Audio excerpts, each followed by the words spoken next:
पाठ 1 भाषा और व्याकरण, लैंग्वेज एंड ग्रामर। भाषा। हम सब बोलते हैं, अपने विचार प्रकट करते हैं। पशु पक्षी भी विभिन्न ध्वनियों के माध्यम से एक दूसरे की बात समझते हैं। चौराहे पर संकेत देता सिपाही मुंह से बोलता नहीं, पर उसके संकेत कुछ कह रहे होते हैं। यानी सब अपने विचारों को किसी न किसी प्रकार से व्यक्त करते हैं, चाहे ध्वनि से या संकेत से। इस प्रकार एक के बाद एक शब्द जुड़ते गए होंगे और भाषा बनी होगी। भाषा शब्द भाष धातु से बना है। इसका अर्थ है बोलना। हम भाषा के माध्यम से अपने भावों और विचारों को प्रकट करते हैं और दूसरों के भावों और विचारों को समझते हैं। अतः हम कह सकते हैं, भाषा वह माध्यम है जिसके द्वारा हम अपने विचारों अथवा भावों का एक दूसरे से आदान प्रदान करते हैं। भाषा संप्रेषण का महत्वपूर्ण और शक्तिशाली साधन है। भाषा के द्वारा हम अपनी बात बोलकर या लिखकर प्रकट करते हैं। अन्य व्यक्ति हमारी बात सुनकर या पढ़कर समझते हैं। इस प्रकार भाषा के दो मुख्य रूप सामने आते हैं। भाषा, एक मौखिक, दो लिखित। एक मौखिक, जब बोलकर अपने विचारों को प्रकट किया जाता है तथा सुनकर उन्हें ग्रहण किया जाता है, तो वह भाषा का मौखिक रूप कहलाता है। कुछ व्यक्ति बात कर रहे हैं, कोई भाषण दे रहा है, लोग रेडियो पर गाने सुन रहे हैं। ये सब भाषा के मौखिक रूप हैं। परिचर्चा, वाद विवाद आदि भी भाषा के मौखिक रूप होते हैं।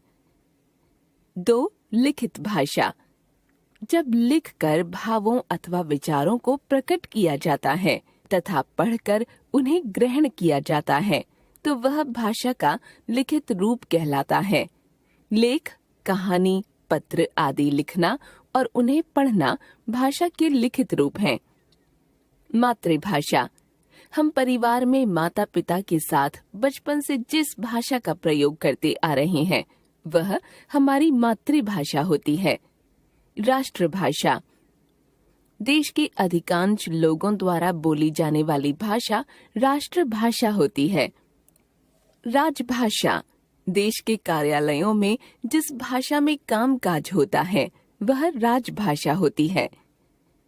लिपि, प्रत्येक भाषा में लिखित रूप के लिए कुछ विशेष चिन्ह बनाए गए हैं, जिसे लिपि कहा जाता है।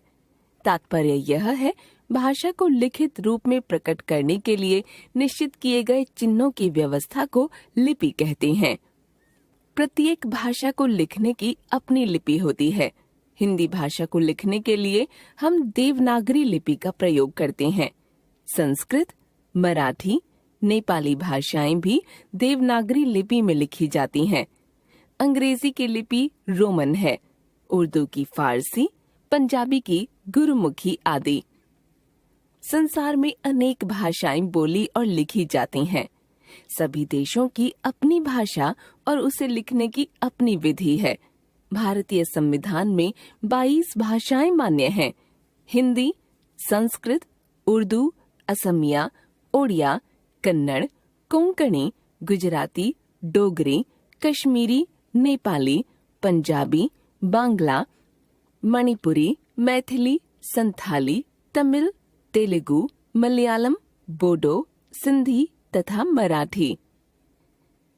व्याकरण, हम भाषा का प्रयोग अपनी बात दूसरों को समझाने तथा दूसरों की बात समझने के लिए करते हैं। इसके लिए यह आवश्यक है कि भाषा शुद्ध तथा सार्थक हो। भाषा के माध्यम से जो कहा जाए वही समझा जाए, यह भी आवश्यक है।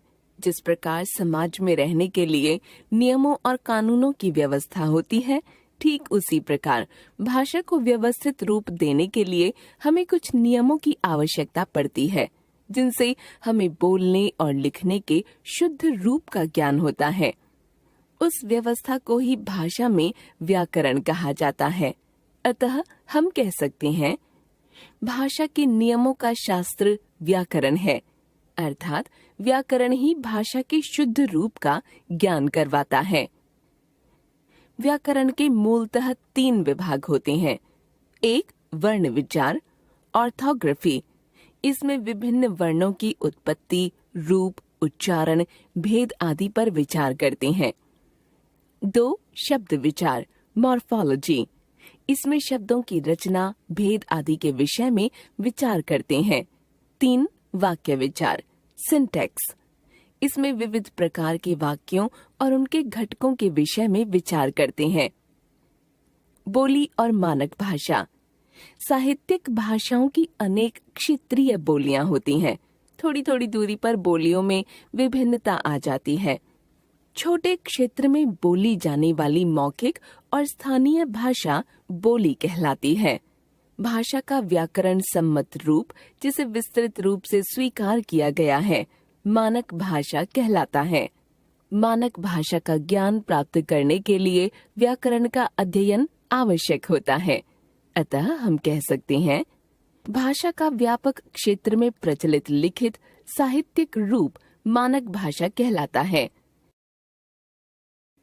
एक बार फिर से, भाषा के द्वारा हम अपने विचारों अथवा भावों का आदान प्रदान करते हैं। भाषा के 2 रूप होते हैं, एक मौखिक, 2 लिखित। प्रत्येक भाषा को लिखने के कुछ विशेष चिन्ह होते हैं, जिसे लिपि कहते हैं। भाषा के शुद्ध रूप का ज्ञान व्याकरण से होता है। छोटे क्षेत्र में बोली जाने वाली मौखिक और स्थानीय भाषा को बोली कहते हैं। भाषा का व्यापक क्षेत्र में प्रचलित लिखित साहित्यिक रूप मानक भाषा कहलाता है।